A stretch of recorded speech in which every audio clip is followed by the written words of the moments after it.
Hello my dear sweet souls, నేను మీ Virisha Vasantha. Welcome back to our channel home making ideas by విరి.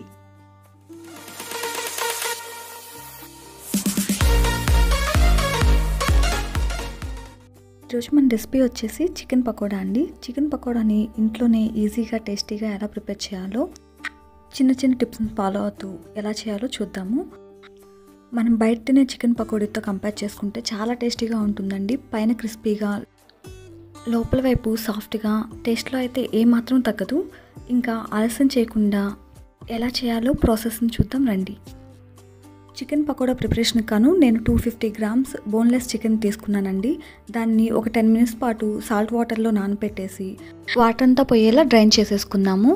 Next chicken పీసెస్ను చిన్న చిన్న పీసెస్గా కట్ చేసుకునేసి వాటిలో మన టేస్ట్కి తగినట్లు సాల్ట్ను, అలాగే మన టేస్ట్కి తగినట్లు కారం, గరం మసాలా 1 స్పూన్, 1/2 స్పూన్ ధనియా పౌడర్ను, 1/2 స్పూన్ జీరా పౌడర్ను, అలాగే అల్లం వెల్లుల్లి పేస్ట్ మరియు ఒక 1/2 స్పూన్ పసుపు, ఒక చిన్న బద్ద లెమన్ ముక్కను పిండుకొనేసి 1 స్పూన్ ఆయిల్ను కూడా యాడ్ చేసుకొని బాగా ముక్కలన్నీ మిక్స్ అయ్యేలా మిక్స్ చేసుకుందాము. ఇలా మిక్స్ చేసుకుంటే ఉప్పు కారాలు ముక్కలకు బాగా పడతాయండి. నెక్స్ట్ దానిలోని 2 టేబుల్ స్పూన్స్ వరిపిండిని, అలాగే 2 టేబుల్ స్పూన్స్ కార్న్ఫ్లవర్ను, సన్నగా కట్ చేసుకున్నటువంటి కొత్తిమీర, కరివేపాకును కూడా యాడ్ చేసుకుందాము. అలాగే కాజు కూడా ఒక 10 to 15 వరకు యాడ్ చేసుకునేసి బాగా మిక్స్ చేసుకుందాము.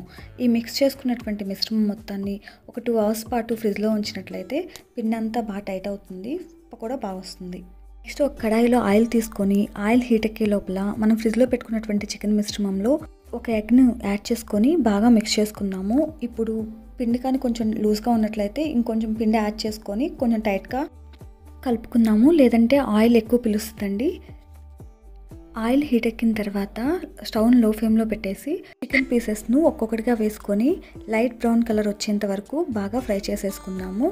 మనం ఫ్రై చేసుకునేటప్పుడు మాత్రం మర్చిపోకండి, ఆయిల్ బాగా హీట్ ఎక్కిన తర్వాతనే పీసెస్ని యాడ్ చేయాలి.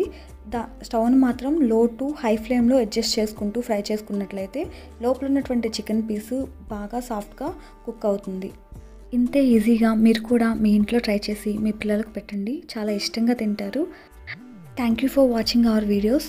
మీరు ఇంకా మన వీడియోస్ను సబ్స్క్రైబ్ చేయకుండా చూస్తున్నట్లయితే వెంటనే సబ్స్క్రైబ్ చేసుకొని పక్కనే ఉన్న బెల్ను ప్రెస్ చేసినట్లయితే మన నోటిఫికేషన్స్ వెంటనే అందుతాయండి. Thank you for watching. Thank you so much for your all the support. Please like, share, subscribe to Homemaking Ideas by Viri.